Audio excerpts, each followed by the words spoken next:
Your life works to the degree that you keep your agreements.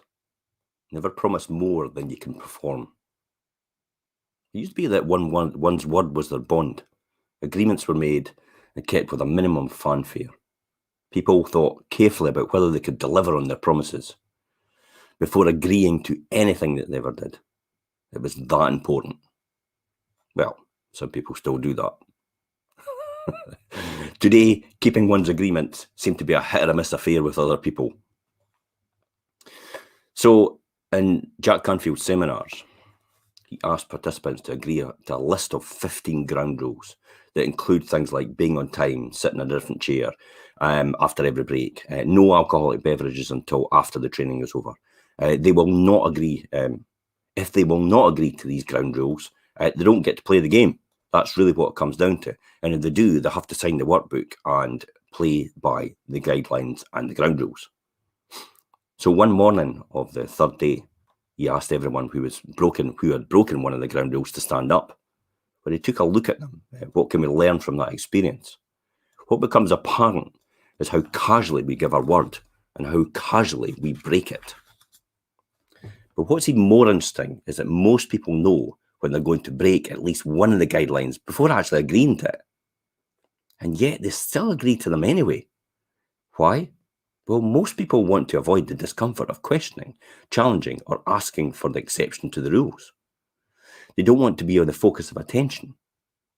They don't want to risk confrontation of any kind. Others want to take on the training without really following, challenging, or asking for any exception to the rules. So they appear to agree, but they don't really intend to follow through on it. The real problem is not that people give and break their word so easily. It's that they don't realize the psychological effect and the cost of doing so.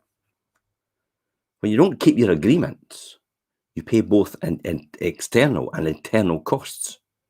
You lose trust, respect, and credibility with others.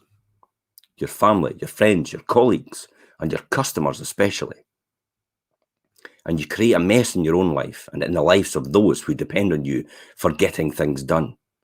Whether it's showing up on time to leave for the movies, getting a report done on time, delivering needed parts to a customer, or cleaning the garage itself or doing the gardening.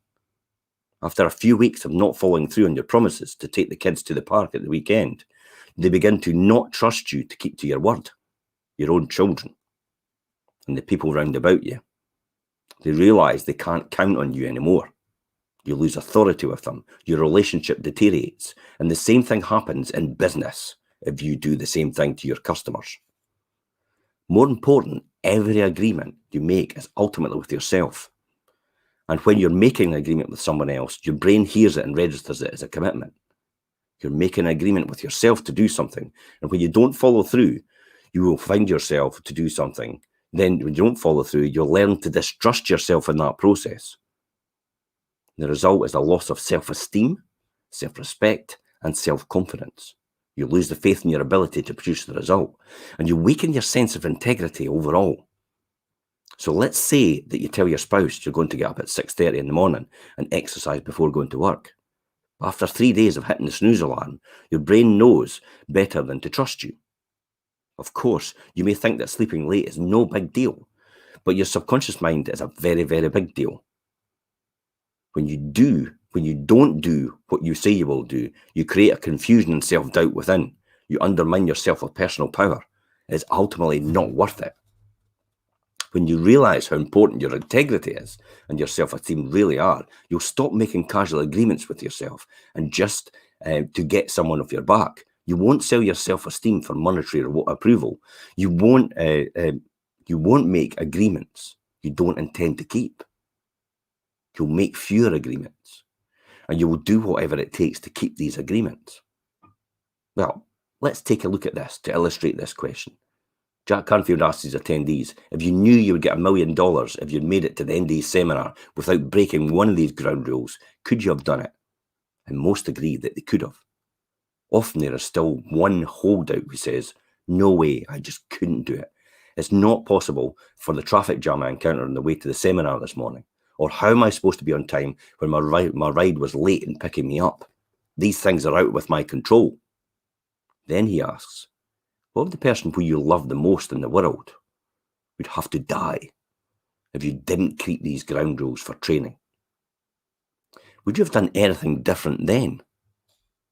Now the person who says the traffic made them late finally gets it and acknowledges, yes, of course, if my son's life was at stake, I wouldn't have even left this room. I would have slept on the floor in the conference room and not taken the risk of being late. Once you realize how important keeping your words is, you realize you have the ability to do it.